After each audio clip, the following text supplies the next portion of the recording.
In the last two lectures, we discussed requirements for detectors, basic principle, and characteristics of optical detectors. So I am Naveen Kumar, and now let's discuss types of optical detectors. Types of optical detectors.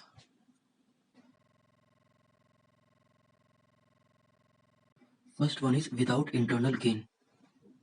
Without internal gain means semiconductor photodiode will generate a single electron hole pair per absorbed photon. First one, PN photodiode.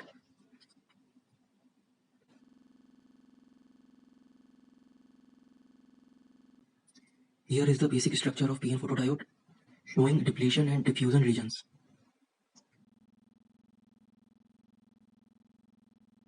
The depletion region is formed by immobile positively charged donor atoms in the N-type semiconductor material and immobile negatively charged acceptor atoms in the P-type material. When the mobile carriers are swept to their majority sites under the influence of the electric field, the width of the depletion region is therefore dependent upon the doping concentrations for a given applied reverse bias. Photons may be absorbed in both the depletion and diffusion regions. The absorption region's position and width depends upon the energy of the incident photons and on the material from which the photodiode is fabricated.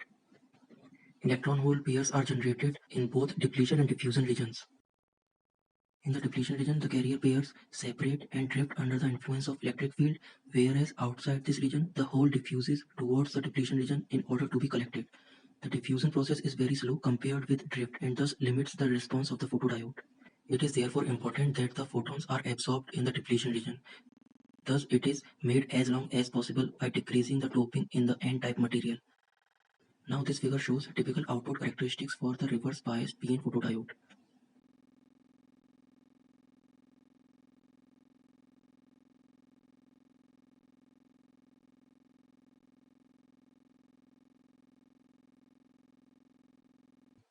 Now next one is PIN photodiode.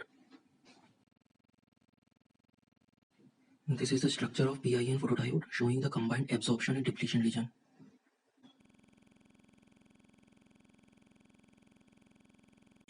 In order to allow operation at longer wavelengths where the light penetrates more deeply into the semiconductor material, a wide depletion region is necessary.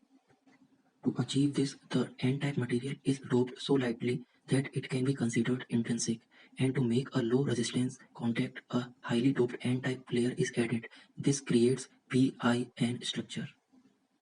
Here, all the absorption takes place in the depletion region only.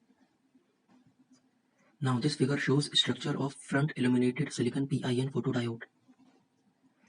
Now another one, that is side illuminated structure, where light is injected parallel to the junction plane, exhibits a large absorption width and hence is particularly sensitive at wavelengths close to bandgap limit of around 1.09 micrometer, where the absorption coefficient is relatively small. Now the next one, semiconductor photodiodes with internal gain. The first one is avalanche photodiodes, also called as APD.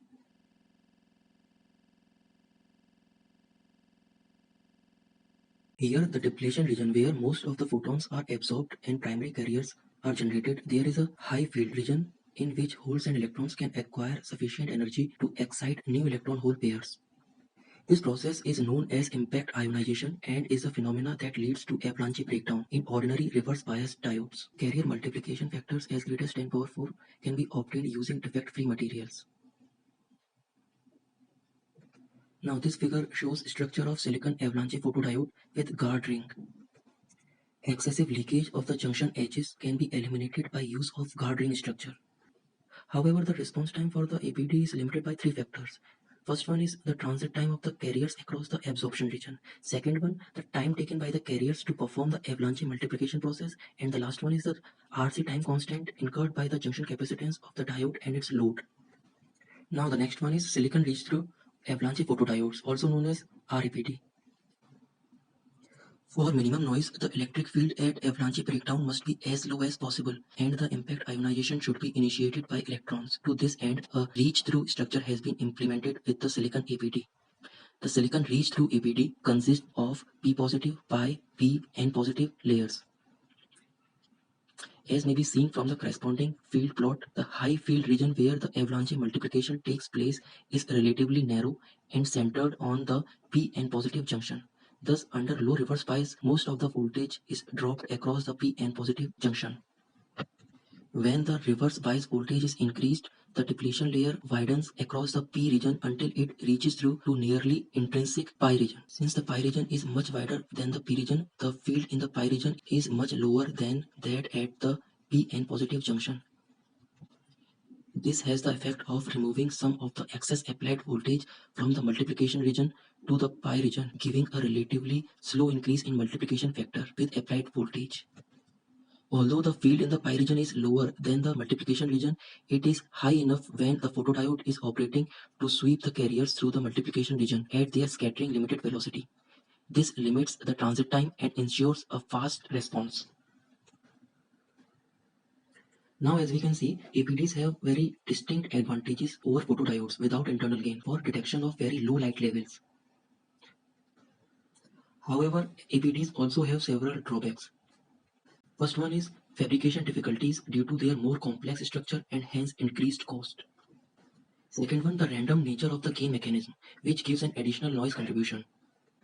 Third one, the high bias voltage is required, particularly around 150 to 400 volts. Now the last one is the variation of gain with temperature.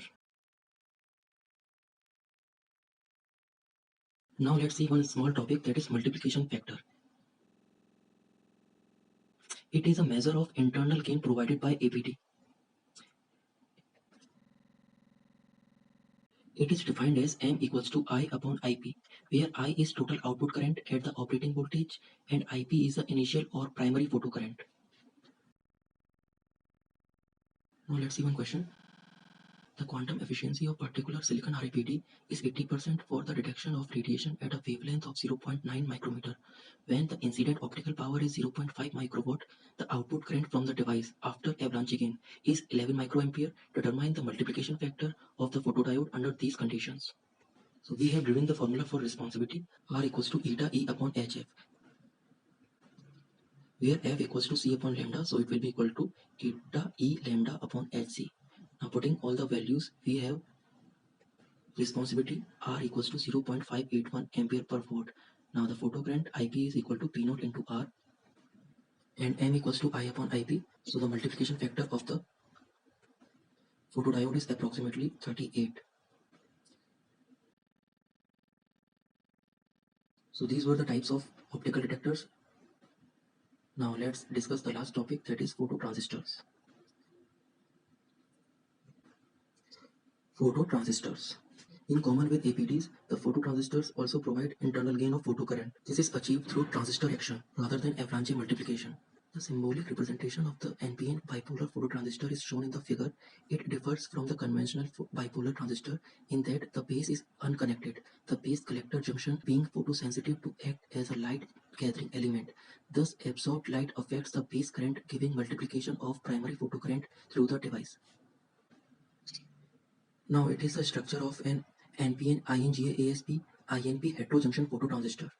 The three-layer heterostructure is grown on an INP substrate using liquid phase epitaxy. It consists of an N-type INP collector layer followed by a thin P-type INGA ASP base layer. The third layer is wideband N-type INP emitter layer. Radiation incident on the device passes unattenuated through the wide bandgap emitter and is absorbed in the base collector depletion region and the collector. A large secondary photocurrent between the emitter and collector is obtained as the photo-generated holes are swept into the base, increasing the forward bias on the device. The use of heterostructure permits low emitter base and collector base junction capacitances together with low base resistance. So these were the optical detectors. In the next video, we will discuss receiver performance considerations. Thank you.